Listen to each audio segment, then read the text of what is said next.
My grandmother always told me, never bring a stranger's history into your home. She wasn't talking about people. She was talking about wood. She bought the armoire for $60 at an estate sale. A massive, towering piece of dark oak with carvings that looked like twisted vines. She put it in my father's room when he was 9 years old. She thought it was a bargain. She didn't realize she had just provided a doorway for something that had been waiting for a new house to haunt.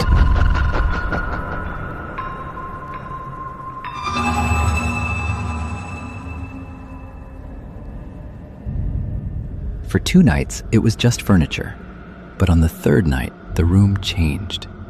My father woke up to a sound, not a knock, but a voice. A thin, wet whisper coming from behind the heavy oak doors.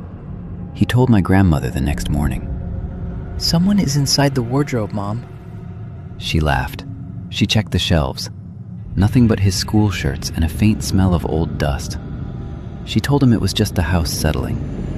But that night, the curiosity of a 9-year-old boy overcame his fear.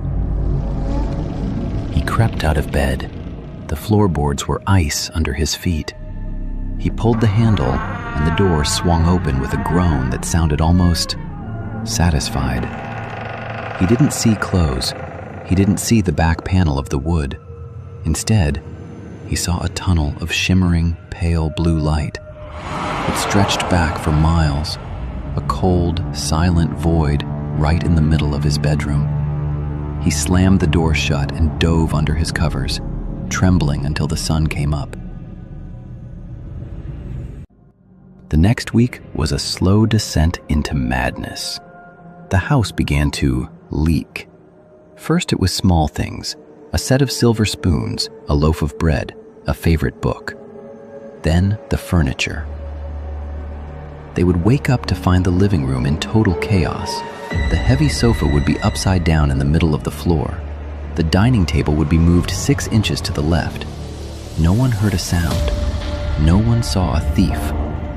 My grandmother finally realized my father wasn't lying. She decided to stay in his room that night, and she brought a flashlight.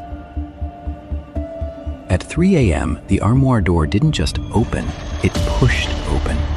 Out of the blue light crawled something that wasn't human. It was a shadow, but it had depth.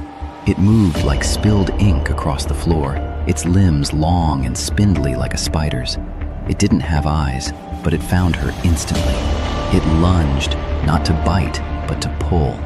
Its grip felt like a vacuum, a freezing force that tried to drag her toward that glowing tunnel inside the wood. She fought with every ounce of motherly rage, grabbing the heavy doors and slamming them shut with a force that cracked the oak. She didn't wait for morning. She dragged that cursed thing onto the lawn herself, her hands bleeding from the splinters. She soaked it in kerosene and struck a match.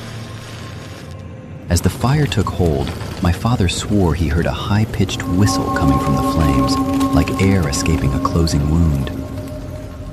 My grandmother never bought secondhand furniture again, and to this day, whenever I stay in a room with a large, standing wardrobe, I make sure the key is turned in the lock, because you never know if you're just storing your clothes or inviting a guest to stay.